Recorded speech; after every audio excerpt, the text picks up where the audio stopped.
Och när vi gick igenom den här halv 4 där de finaste bilarna är, så gick jag förbi och pratade om den här underbara Mercury som var på Elmia i Jönköping.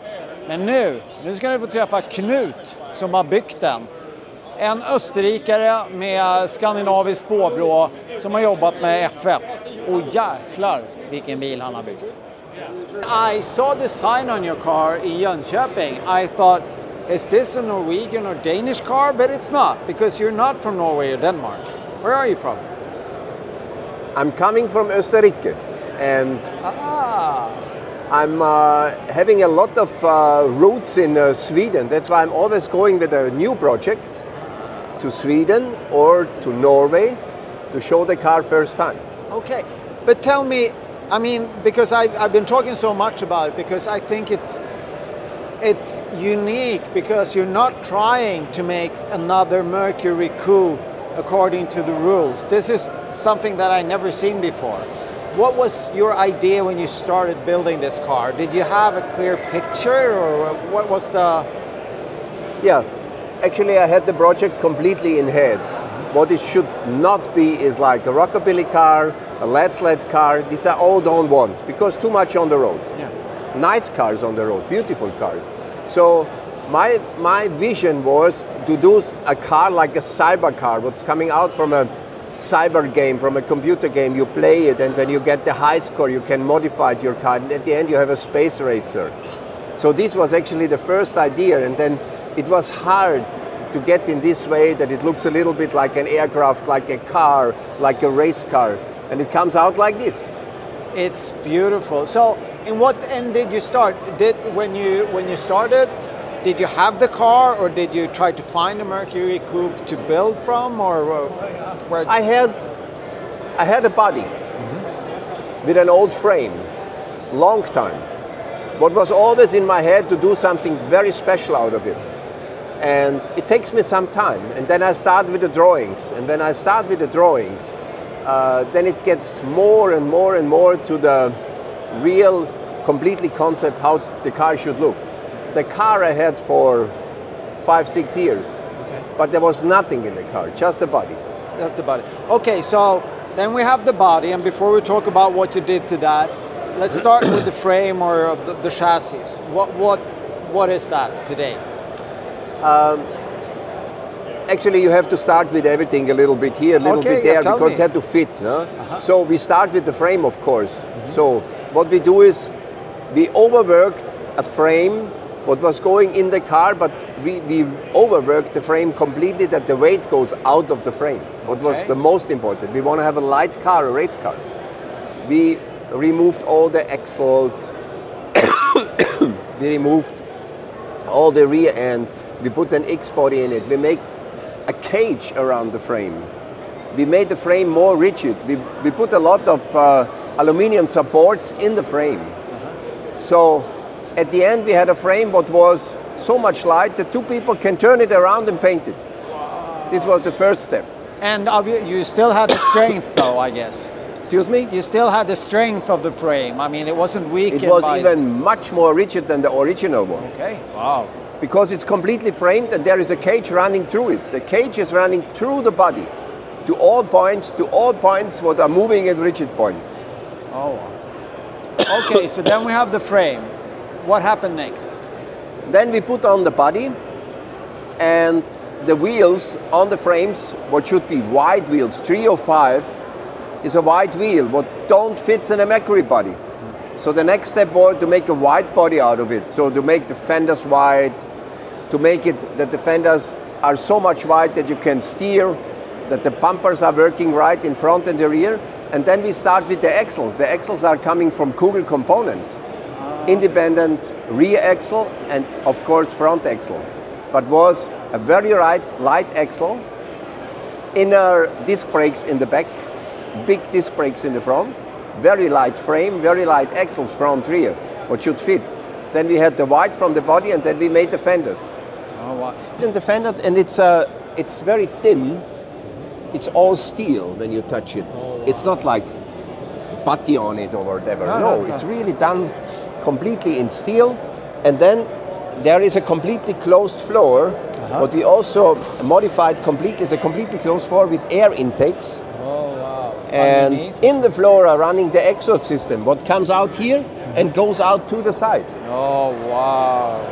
And but I have to say, now, I mean, the interior is just, it's like you said, it's not a spaceship, it's like a fighter plane. Yeah, it's amazing. So You have and it's a working car, so I guess everything has its functions. exactly. Right? It's not fancy. It's like a place where you have to do something. When I look at this, what kind of yeah, let's have that done with. What kind of drivetrain is it? Engine and transmission. What kind of engine and transmission do you have? The engine is an LS engine. Okay. But a modified engine, but is made stronger with a tri-sump, like a racing component on it. And the transmission is a fast shifting transmission, so you can shift it manual. Ah, wow. And clutchless, I guess, or clutchless. yeah. Yeah. And what is this? This is a leg support, like in the fighter planes. Ah. You have the legs there that you're not flying around from the G-force. Wow. And it's a completely cage worked in the car. You can see this, and the headrests are here. Wow. Yeah, because I mean, first it's like, oh yeah, it's very old school, and then I see, yeah, it's old school, but it's functional as well. And these are fighter seats. It's very light seats. All together, the car got 1,600 kilos. Wow. It's lighter than a Volkswagen Golf. Wow. The middle is switches are all from F-16 from the fighter plane. It is? Yeah. How did you even get that? I get them new. I bought them in the States. You can order everything. Okay. And when it came to the design of the interior, I mean, what was your thoughts when it came to, I mean, this the feeling of the Raptor paint with the gray, what is not shining, was important because it's a working place. There should not be reflections, because you should be concentrated on the race. So no reflections. There is a working place, like in a fighter plane. It's all gray, and this is exactly this plane from the military. Wow. This gray. What is important, and the orange is like this touch, you know. Okay, it's a working place, but now you have to fight. Now you have to run the race, the computer race. You have to run the race in the space, outside, everywhere in the universe. You race and you win. And talking about out in the universe, this looks like a little robot friend or something. Yeah. What is this? Exactly. This is a music system. You can switch it on. It's even talking to you. So, and what about the interior? Did you have a team doing the handicraft on this? Or? I have a carpenter who is. I have a guy who is stepping the leather, because this is Colony leather. It's a very expensive leather. I made the moldings, and they have to overwrap it and step everything. The leather is. I think we need altogether 6 hides. Wow. We need a lot of leather because everything inside the trunk, everything is leather. Oh, it's beautiful. And I can show you also the front. I can open it if you want. Yes, please. You see the engine.